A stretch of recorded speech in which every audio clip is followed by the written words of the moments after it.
Hello বন্ধুরা, welcome to our channel Bong sports আড্ডা। নিয়ে চলে এলাম আরও একটা নতুন ভিডিওটা শুরু করব প্রথমে ডুরান্ড কাপের আপডেট দিয়ে। ডুরান্ড কাপ ১৩৫তম ডুরান্ড কাপের ফাইনাল কালকে অনুষ্ঠিত হবে এবং যেখানে মুখোমুখি হবে দুই চির প্রতিদ্বন্দ্বী ক্লাব ইস্ট বেঙ্গল এবং মোহনবাগান। দুটো দলেই নিজেদের সেমিফাইনাল ম্যাচে কিন্তু পেনাল্টি শুটআউটে জিতে ফাইনালে প্রবেশ করেছে।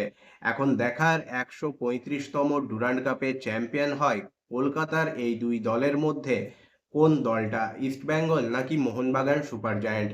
গ্রুপ পর্বের ডার্বিতে কিন্তু বাজিমাত করেছিল মোহনবাগান সুপার জায়ান্ট। গ্রুপ পর্বে চ্যাম্পিয়ন হয়ে তারা কিন্তু পরবর্তী রাউন্ডে এসেছিল, যেখানে দ্বিতীয় স্থান অধিকার করে ইস্টবেঙ্গল কিন্তু বর্তমানে ফাইনালে পৌঁছে গেছে। দিল্লির বিরুদ্ধে ইস্টবেঙ্গলও কিন্তু পেনাল্টি শুটআউটে জয় পেয়েছে এবং Mohun Bagan super giant north east united এফসিকে পেনাল্টি শুটআউটে পরাজিত করে ফাইনালে জায়গা করে নিয়েছে। দুটো দলেই কিন্তু দুর্দান্ত ছন্দে রয়েছে, দু দলেই কিন্তু চাইবে ফাইনালে জিতে বাজিমাত করতে। এখন দেখার গ্রুপ পর্বে হারের বদলা কালকে ইস্টবেঙ্গল ফাইনালে নিতে পারে কিনা, নাকি আবারও বাজিমাত করে মোহনবাগান সুপার জায়ান্ট। কালকের ডার্বিতে তোমরা কাকে এগিয়ে রাখছো, মোহনবাগান নাকি ইস্টবেঙ্গল? অবশ্যই সেটা তোমরা কমেন্ট করে জানাবে। এরপর চলে আসবো আজকের ভিডিওর শেষ আপডেটটা হলো মোহামেডান স্পোর্টিং ক্লাবকে নিয়ে। আজকে মোহামেডান স্পোর্টিং ক্লাব বিকেল ৩টায় বারাসাত স্টেডিয়ামে মুখোমুখি হবে ইউনাইটেড স্পোর্টসের। বর্তমানে মোহামেডান স্পোর্টিং ক্লাব সিএফএল এ ৬ ম্যাচ খেলে ১৪ পয়েন্ট নিয়ে লিগ তালিকায় গ্রুপ বিতে কিন্তু তৃতীয় স্থানে রয়েছে। তাদের সংগ্রহ ১৪ পয়েন্ট, যেখানে তারা ৪টে ম্যাচ জিতেছে এবং দুটো ম্যাচ ড্র করেছে। লাস্ট ম্যাচে Mohammedan sporting club police athletic ক্লাবের বিরুদ্ধে কিন্তু ম্যাচ ড্র করেছে, অর্থাৎ পয়েন্ট ভাগাভাগি হয়েছিল সেই ম্যাচে। অন্যদিকে ইউনাইটেড স্পোর্টস এই মুহূর্তে কিন্তু ৭ নম্বরে রয়েছে। তারা ৬ ম্যাচ খেলে ১০ পয়েন্ট সংগ্রহ করেছে, ৩টে জয়, একটা ড্র এবং দুটো হার হজম করেছে ইউনাইটেড স্পোর্টস। তবে মোহামেডান স্পোর্টিং ক্লাবের মুখোমুখি হওয়ার আগে ইউনাইটেড স্পোর্টস ক্লাব কিন্তু যথেষ্ট আত্মবিশ্বাসী, কারণ লাস্ট ৩টে ম্যাচে তারা কিন্তু পরপর জয় পেয়েছে এবং সেই জয়ের আত্মবিশ্বাসকে সঙ্গী করেই আজকে তারা বারাসাত স্টেডিয়ামে মুখোমুখি হবে মোহামেডান স্পোর্টিং ক্লাবের।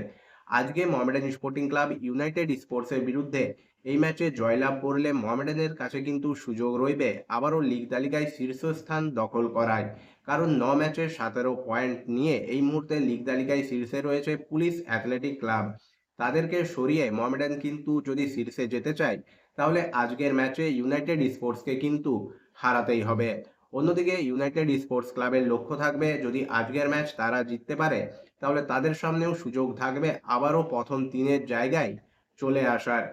আজকে মোহামেডানের জন্য ম্যাচটা কিন্তু গুরুত্বপূর্ণ। লাস্ট ম্যাচে পয়েন্ট হারানোর পর মোহামেডান কিন্তু কোনোভাবেই চাইবে না এই ম্যাচেও পয়েন্ট হারিয়ে লিগ তালিকায় নিজেদের স্থানটাকে আরও দুর্বল করতে, বরং মোহামেডানের লক্ষ্য থাকবে এই ম্যাচ জিতে লিগ তালিকায় নিজেদের স্থান আরও মজবুত করে নিয়ে সিএফএল প্রিমিয়ার ডিভিশনের যে পরবর্তী রাউন্ড, সেই রাউন্ডে যাওয়ার রাস্তাটা আরও পরিষ্কার করতে।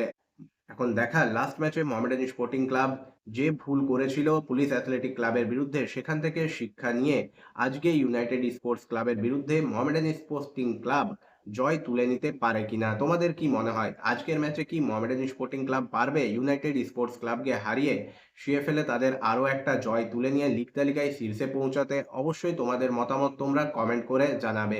নাকি ইউনাইটেড স্পোর্টস চমক দেবে মোহামেডানের বিরুদ্ধে? বন্ধুরা, আজকের এই ভিডিওটা এই পর্যন্তই। আশা করি ভিডিওটা তোমাদের ভালো লেগেছে। ভালো লাগলে অবশ্যই লাইক, কমেন্ট এবং শেয়ার করে দিও। চ্যানেলটাকে সাবস্ক্রাইব করে নিয়ে নোটিফিকেশন বেল অন করে নিও এইরকমই আপডেটেড ভিডিও সবার আগে পাওয়ার জন্য।